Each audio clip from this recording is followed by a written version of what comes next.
महंगाई, बेरोजगारी और आम आदमी की घटी हुई कमाई, चिंता के इस त्रिकोण में जनता खड़ी है। निगाहें वित्त मंत्री निर्मला सीतारमण के हाथों पेश होने वाले बजट पर लगी।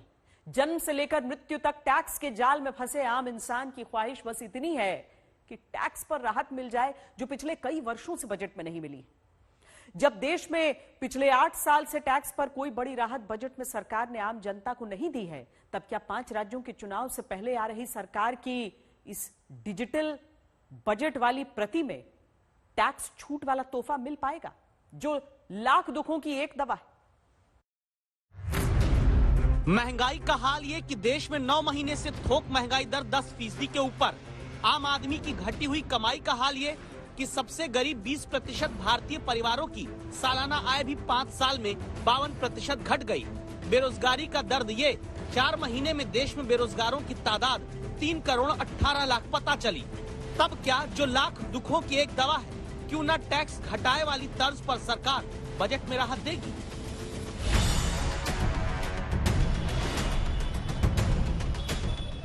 एक salaried class is the only class जो सबसे ज्यादा टैक्स पे करता है।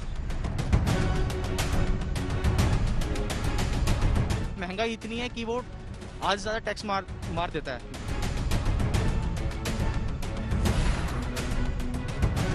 हम भी अपना टैक्स भरते हैं, जितने भी लोग हमारे जितने भी बाकी भाई लोग हैं वो सब टैक्स भरते हैं, तो वो जस्टिफाई होना चाहिए।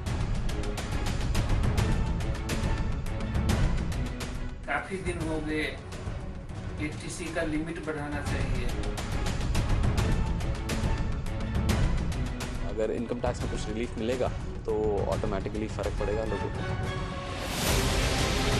5 साल में सरकार बदल जाती, यहाँ तो 8 साल से सरकार ने टैक्स में कोई बड़ी राहत देश की जनता को नहीं दी।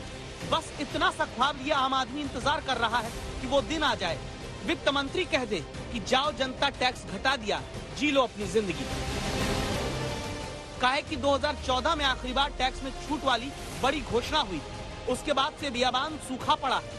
हाँ, 2018 में अरुण जेटली के वित्त मंत्री रहते स्टैंडर्ड डिडक्शन में सरकार ने राहत दी तो थी, तो जनता को मेडिकल बिल और ट्रांसपोर्ट अलाउंस से मिलने वाले 30,000 रुपए के फायदे को खत्म भी तो कर दिया था। कान टैक्स की कैंची से घुमा कर पकड़ लिया था। बस इसी कारण 2 बार सत्ता में बैठाने वाला आम आदमी दुआ करते हुए ये दोहा पढ़ता है, टैक्स इतना लीजिए जामे जनता का घर चल जाए, मैं भी जिंदगी जी सकूं, सरकार भी विकास का काम कर पाए। काफी दिन हो गए, एटीसी का लिमिट बढ़ाना चाहिए। स्टैंडर्ड डिडक्शन जो अभी मात्र 50,000 रुपये है, उसको कम से कम 2 लाख रुपए बढ़ाना चाहिए। मेडिकल रिइंबर्समेंट जो खत्म कर दिया गया है, उसको दोबारा से बहाल करना चाहिए। आजकल महंगाई इतनी है कि वो आज ज्यादा टैक्स मार देता है लोगों को। अब मेरे जो फैमिली एम्प्लॉयज है, दोनों father and mother government employees हैं, जितनी हिसाब से सैलरी है उसी हिसाब से टैक्सेस भी जा रहे हैं, और टैक्सेस काफी जा रहे हैं। अभी प्रॉपर्टीज के लिए भी फॉर्म भरे जा रहे हैं, बाकी चीजों के लिए भी फॉर्म भरे जा रहे हैं, तो टैक्सेस काफी बंदे के जो ओवरऑल सर्कल होता है, ओवरऑल इन हैंड सैलरी होता है, उस पर काफी इफेक्ट डालता है।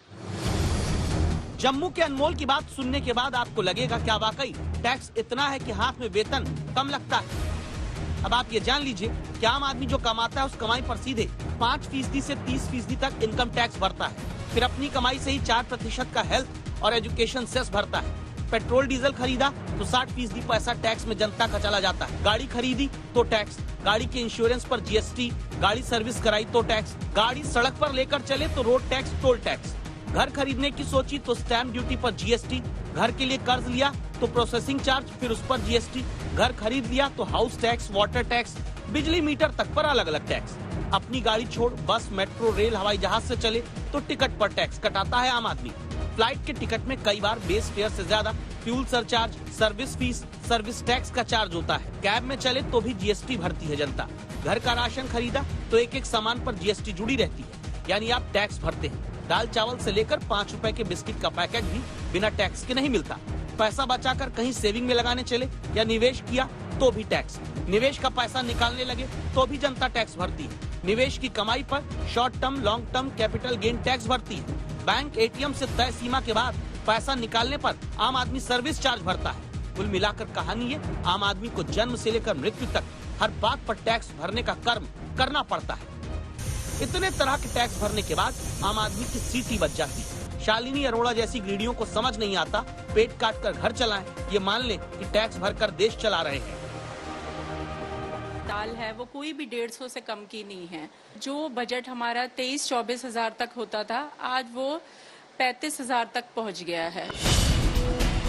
इस बार बजट में टैक्स में राहत की निर्मल घोषणा वित्त मंत्री करें, इसकी चाहत की बड़ी वजह में से एक है महंगाई।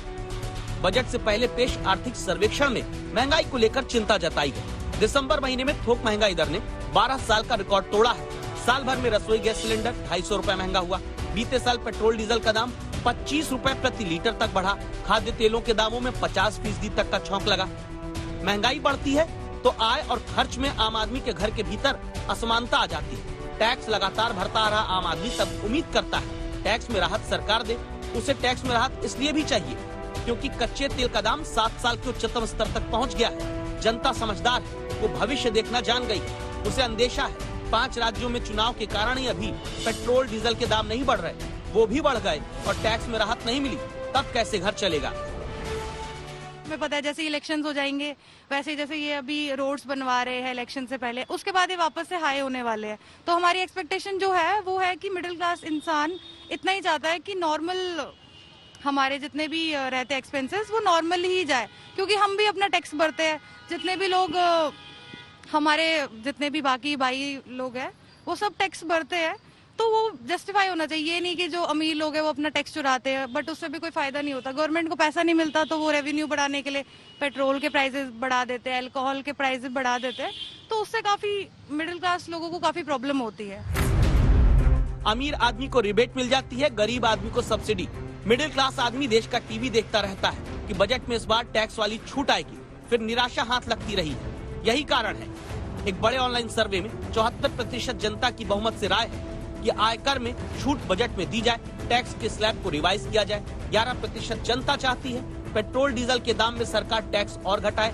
11% जनता ये भी चाहती है कि जीएसटी काउंसिल से बात करके जरूरी आइटम पर टैक्स की दरों में कमी लाई जाए। एज ए वर्किंग क्लास हम तो ये चाहेंगे कि हमें थोड़ा टैक्स में टैक्स की जो स्लैब्स हैं उसमें थोड़ी राहत मिले। अभी जो करंट स्लैब्स में हम एक salaried class is the only class जो सबसे ज़्यादा टैक्स पे करता है। सो हम भी चाहेंगे कि हमें कुछ टैक्स में राहत मिले जिससे हमारा भी टैक्स बचे। We end up paying 30% tax.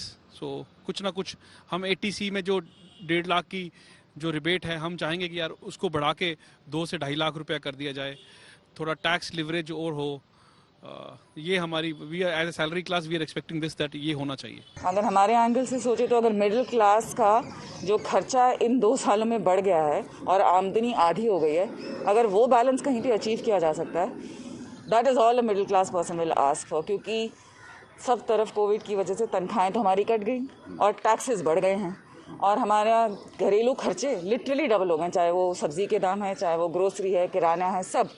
तो अगर हमें सरकार इसमें कुछ रिलीफ दे सकती है, that is all I would ask for. यानी हुआ ये कि महंगाई बढ़ी है। कोरोना काल में या तो सैलरी घटी है आम आदमी की या फिर सैलरी बढ़ी नहीं। खर्च बढ़ गया तो पैसा है कहाँ आम आदमी के पास।